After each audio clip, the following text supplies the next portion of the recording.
好来，乡亲继续来看这件前后任的立委假钱的案件，检调人员继续甲泰流的前董事长李兴良调出来问口供，讲意外来牵出着案外案，就是这个齐永明口口声声讲家己无问题，但是检调人员煞伫个厝内底抄出着现金300万。齐永明来解释讲，这是去年的年底，伫个台北的5星级的饭店，甲某一个重量级的部长招的。即摆外界拢咧传，讲这个重量级的部长可能就是交通部长林佳龙。林佳龙讲，这是不实的报道。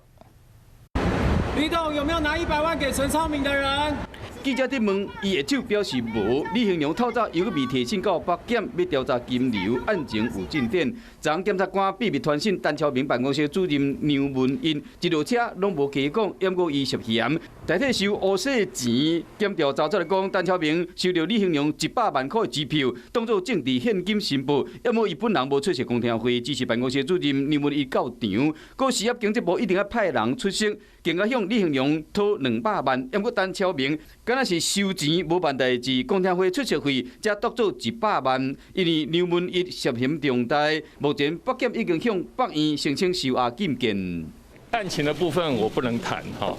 好，不过我绝对没有问题。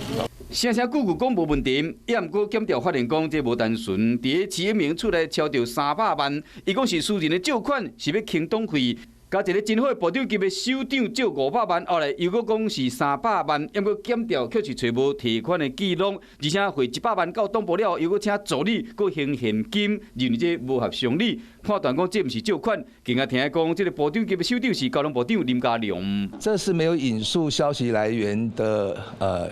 这个影射，